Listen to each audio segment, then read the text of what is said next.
The hardest part of a script to nail is the ending. Everything has been building up to this one moment, and if the writer doesn't deliver, the movie could be doomed. Audiences love finality in movies, and prefer it if they understand what happened in a film. But sometimes the conclusion throws them for a loop, and they're more concerned about figuring out those last moments than anything else. Here are Screen Rant's 10 confusing movie endings explained. Inception. One of the most famous movie images this decade is Cobb spitting top on the table before Inception cuts hard to black. This launched countless theories debating whether Cobb was in a dream or reality. But audiences were missing the point. An interpretation Christopher Nolan agrees with suggests that the point of the scene isn't to tell where Cobb is. It represents an arc in his mindset. After concerning himself with the dream or reality query, Cobb simply didn't care after seeing his kids and walked away from the top. No matter where the hero is, he got the happy ending he deserved. American Psycho. This is another case where audiences are left wondering if the events actually happened or all took place in the main character's head. When he confesses his grisly crimes, Patrick Bateman is simply ignored by those he tells, hinting that it was all a hallucination. The author of the source novel says that if that were the case, the entire point of the book would be moot. American Psycho is a satire tale poking fun at the shallow mindset of yuppie culture. The reaction to Bateman's confession shows that even when a serial killer owns up, nobody cares since it doesn't affect them directly. No Country for Old Men. After failing to capture notorious killer Anton Chigurh, retiring Sheriff Ed Tom Bell recalls a dream he had about seeing his father riding past, going somewhere to set a fire. The movie fades to black when he's done telling a story, so many were left wondering what just happened. Bell is reflecting upon his life and realizes that it's time for him to move on and join his father wherever he went to light that fire. Viewers were so invested in the Llewellyn versus Chigurh pursuit that they missed the main theme of the film. It's all there in the title. Interstellar. In this space epic's third act, Cooper drops himself into a black hole and lands in a fifth-dimensional tesseract placed there by future humans. He uses his love for daughter Murph to communicate back to Earth to save mankind. How did the tesseract get there? One explanation is that the movie deals with alternate realities and universes, making a non-linear timeline possible. The present-day humans were in dire times during Interstellar, so it's unlikely they became the same future humans depicted. Beings from another dimension were reaching out to lend a helping hand. For what? We'll leave that up to you. The Wrestler. The final image of Darren Aronofsky's sports drama is protagonist Randy jumping off the ropes and then cutting to the end credits. His fate is left up to the viewer, but there's strong evidence that he dies in the match. Randy has a serious heart condition and is told by doctors continuing to wrestle could kill him.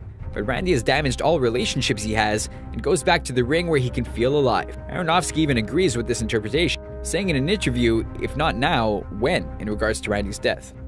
Shutter Island. Leo DiCaprio sure likes to keep viewers guessing. In Shutter Island, his character Teddy Daniels is in for a rude awakening when he learns he's actually a patient at the Ashcliffe Institute, following the trauma he suffered when his wife murdered herself and their children. At long last, his doctors think his illness is cured, but Teddy appears to relapse, leading to a haunting lobotomy. In his mind, living as the monster who killed his family would be worse than dying as the good man who came to terms with it all. Which would be worse? To live as a monster? Or to die as a good man?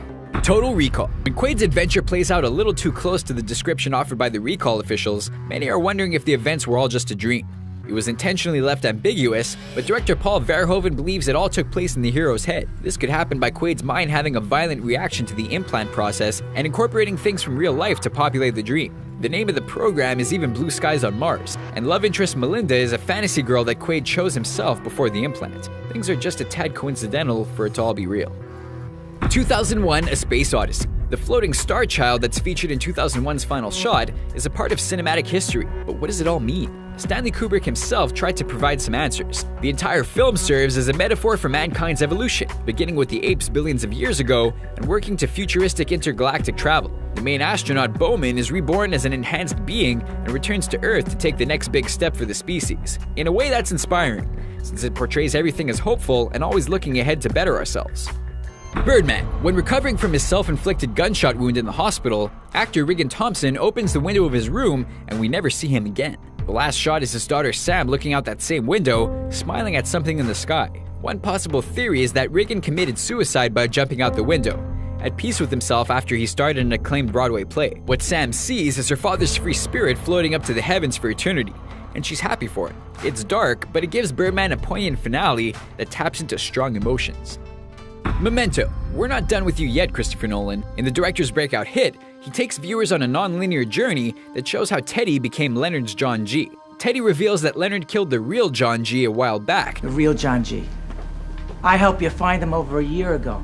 He's already dead. And has been hunting others so Teddy can get rid of some bad guys and keep Leonard happy. There's a photograph of Leonard that suggests Teddy's telling the truth, and Leonard even admits he lies to himself sometimes. If he's willing to bend the truth to fit his needs, it's not out of the question he would change his target to Teddy. Those are our interpretations of how these confusing movies really ended. Do you have any other explanations we might have missed? Let us know what you think in the comments section, and if you haven't already, subscribe to Screen Rant for more videos like this one.